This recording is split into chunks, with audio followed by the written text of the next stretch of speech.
Graça e paz.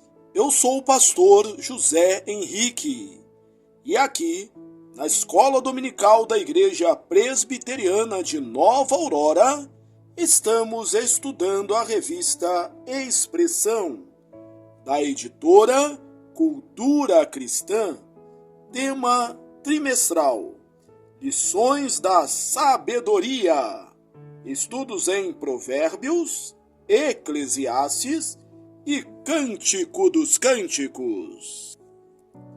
Lição 12.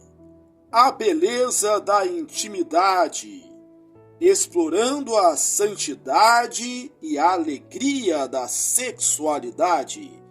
Cântico dos Cânticos, capítulo 4, do versículo 1 ao capítulo 5, versículo 1.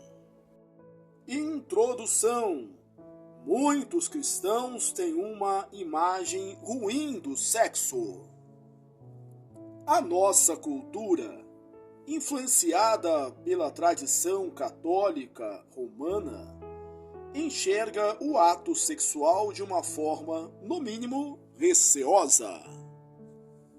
Isso acontece, primeiro, porque evitamos falar a respeito dele, e segundo, porque quando falamos, parece que sempre predomina uma forma pejorativa, considerando quase como um ato isolado de toda a nossa devoção a Deus.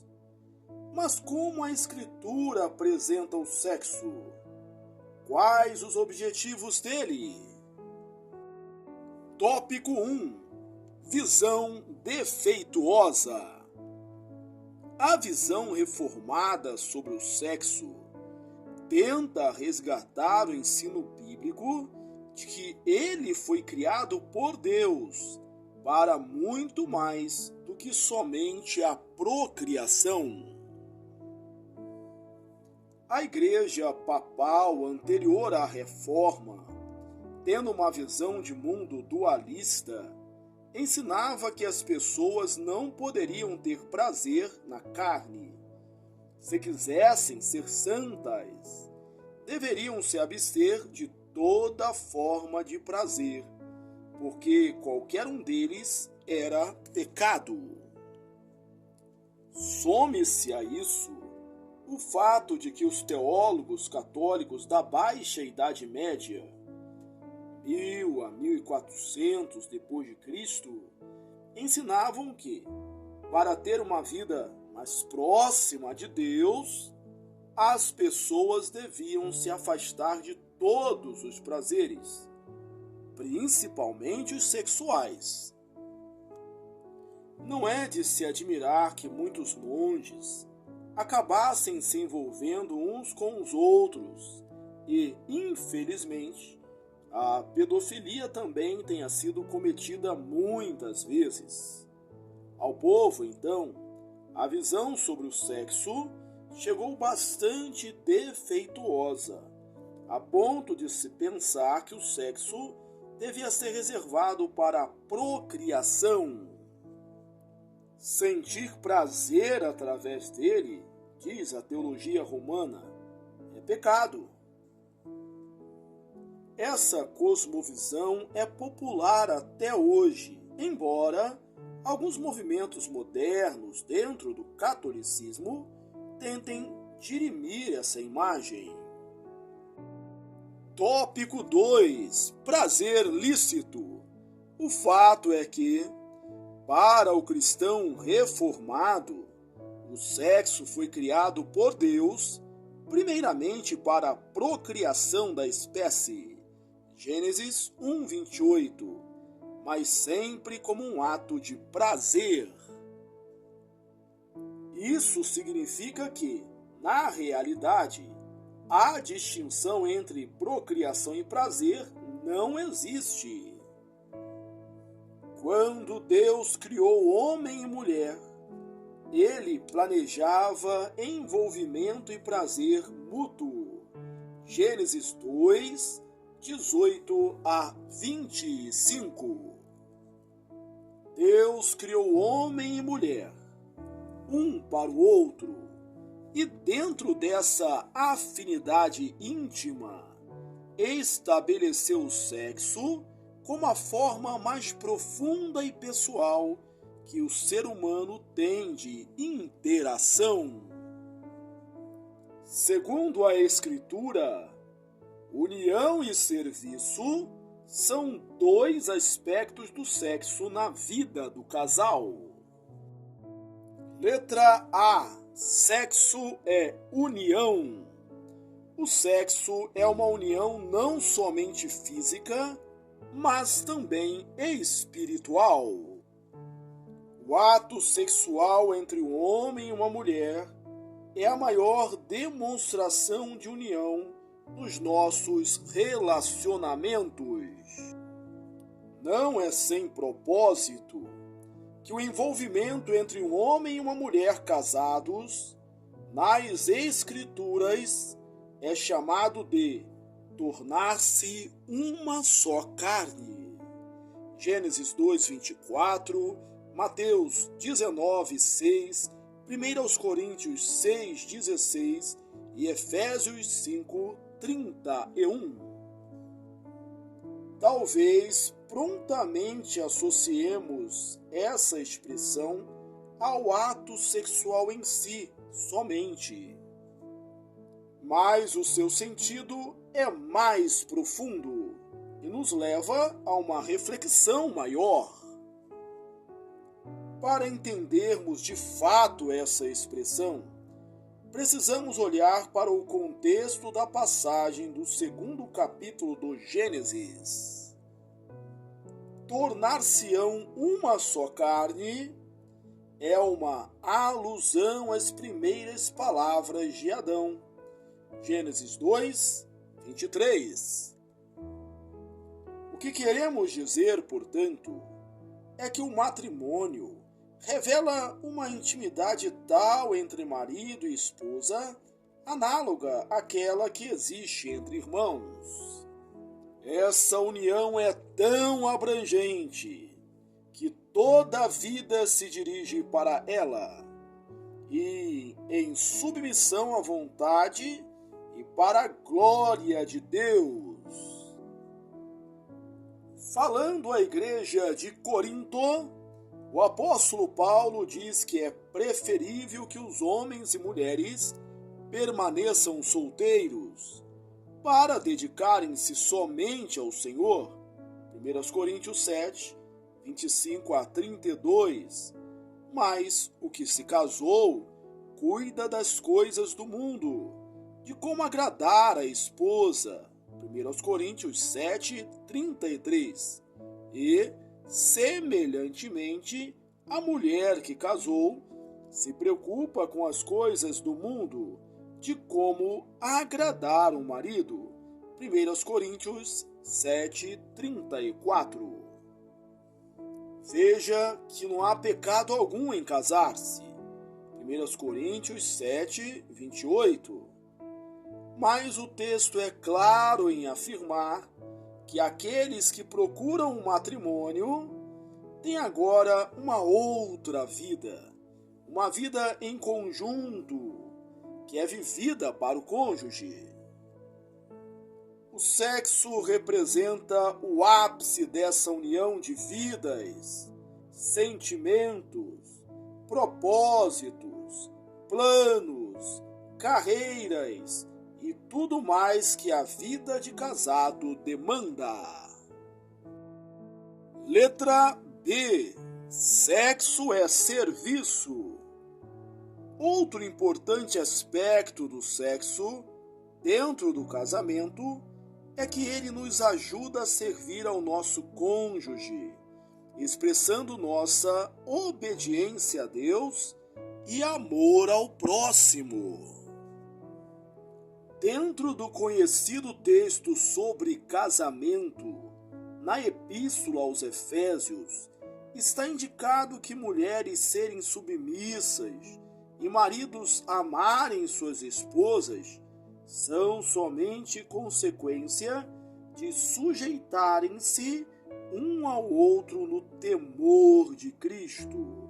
Efésios 5, 21. e uma forma concreta de encherem-se do Espírito. Efésios 5:18. Portanto, quando cumprimos os nossos deveres matrimoniais, um dos quais é a prática sexual, estamos servindo um ao outro, sujeitando-nos um ao outro, cumprindo a vontade de Deus e sendo preenchidos pelo Espírito Santo. Infelizmente, por causa da nossa cultura, associamos o sexo, mesmo quando praticado de forma santa, entre um homem e uma mulher casados, à impiedade ou à imoralidade. Não deve ser assim. Através do ensino da palavra e da iluminação do próprio Espírito Santo, podemos enxergar a beleza e a magnitude do sexo praticado da forma como Deus o designou, cumprindo assim a sua vontade e, portanto, glorificando o seu nome e crescendo na graça do seu Filho. Outro texto que nos revela essa verdade está registrado em 1 Coríntios. O marido conceda à esposa o que lhe é devido, e também, semelhantemente, a esposa ao seu marido. 1 Coríntios 7:3. O contexto aqui é a vida sexual do casal, e a obrigação de cada parte é conceder ao outro aquilo que lhe deve. Isso pode nos surpreender, mas não existe um outro meio melhor e mais lícito de servirmos ao nosso cônjuge do que levando uma vida sexual ativa e dinâmica. Obviamente, o marido pode ajudar a esposa com a louça, e o casal pode passar um tempo só conversando e rindo, mas o amor é demonstrado de forma mais efetiva na constância da vida sexual, no desejo demonstrado por esse momento tão especial na vida do casal. Como cristãos, não podemos deixar de servir ao nosso cônjuge em uma área tão crucial da nossa vida. Muitos casamentos têm afundado porque a prática sexual é distorcida. Isso não diz respeito somente às coisas que ferem a santidade do casamento, mas sim aquilo sobre o que não estamos acostumados a refletir: constância, entrega e recebimento de prazer, diálogo sobre o assunto, etc. Servindo bem ao nosso cônjuge, faremos a vontade de Deus e, tornando-nos servos um dos outros, cumpriremos a lei de Cristo. João 13, 34-35, 15, 12 e 17, Romanos 13, 8 e 1 de Pedro 4, 10. Tópico 3. Cânticos sobre intimidade. O livro do Cântico é um bálsamo em meio a tanta catástrofe publicada sobre o sexo. Fazendo uma ligação entre o tema da sexualidade e a criação, e o livro do Cântico, Longman 3 afirma: talvez a afirmação final do capítulo, ora, um e outro, o homem e sua mulher, estavam nus e não se envergonhavam, seja mais relevante para o nosso entendimento do relacionamento desse texto com o Cântico dos Cânticos.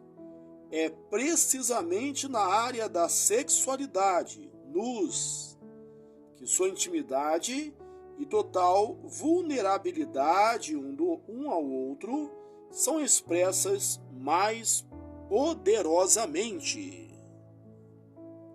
A tendência do mundo, que não conhece e não ama a Deus e seus valores, é transformar a sexualidade em um ídolo ou instrumento de dominação, ou usá-la em função de um prazer vazio e sem significado. Por trás das muitas escolhas sexuais estão muitos deuses, revela Peter Jones. O sexo é deturpado por causa do pecado. Letra A. O sexo redimido, marido. No cântico, somos levados ao amor entre duas pessoas, um homem e uma mulher, um marido e sua esposa, de forma que eles se entregam um ao outro, expressando desejo, carinho, afeto e compromisso. Ele diz: os teus lábios, noiva minha, destilam mel. Mel e leite se acham debaixo da tua língua, e a fragrância dos teus vestidos é como a do Líbano. Cântares 4:11. Os teus dois seios são como duas crias gêmeas de uma gazela, que se apacentam entre os lírios. Cantares ou Cânticos 4:5. O marido busca elogiar a beleza de sua mulher, utilizando linguagem vívida da poesia hebraica. Não sabemos ao certo que a imagem utilizada desejava comunicar de fato, mas certamente fazia sentido para os homens e mulheres daquela época. Perceba que, embora a linguagem seja erótica, não é vulgar, e cremos que ela é a palavra de Deus, registrada de forma inspirada, inerrante e infalível, contendo toda a sua vontade para nós. Letra B. O sexo redimido. Esposa. A esposa já havia dito: o meu amado é meu, e eu sou dele. Cantares 2:16. Agora, ela responde após o cântico do marido: levanta-te, vento norte, e vem tu, vento sul, assopra no meu jardim, para que se derramem os seus aromas. Ah, venha o meu amado para o seu jardim e coma os seus frutos excelentes. Cantares 4:16. Depois de descrever a parte íntima de sua amada como um jardim fechado, Cântares 4:12, ela responde que está pronta para conceder ao seu esposo o que ele mais deseja, a união mais íntima possível. Dentro dessa perspectiva, a procriação assume um caráter consequente. Ou seja, o sexo foi criado para o prazer humano e é a forma utilizada para crescermos e multiplicarmos, dominando a terra. Gênesis 1:26-28. O plano de Deus para o homem é que ele se case, se una à sua mulher e tenha filhos. O amor de um pelo outro, na expressão sexual, trará posteriormente os herdeiros conforme a vontade de Deus. É necessário enfatizar, entretanto, que esse prazer é limitado àqueles que procuram fazê-lo dentro dos parâmetros da palavra.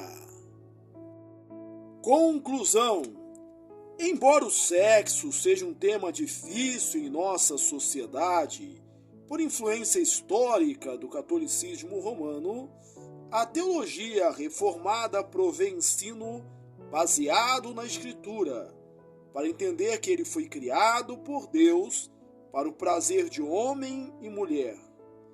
Através de sua prática piedosa, demonstramos amor ao cônjuge e a Deus, redimindo aquilo que o pecado tentou destruir.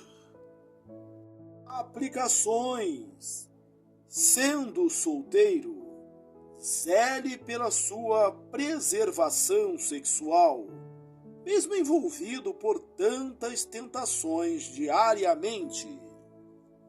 Sendo casado, casada, desfrute da bênção do sexo com seu cônjuge. Concluímos a leitura da lição 12, A Beleza da Intimidade, explorando a santidade e a alegria da sexualidade. Cântico 4, 1 ao capítulo 5, versículo 1. Que bom que você chegou até aqui. Deus te abençoe ricamente. Aproveito esta oportunidade para sugerir que você leia também os meus livros. Você é o que você fala e você é o que você planeja. Um forte abraço e até a próxima, se Deus quiser.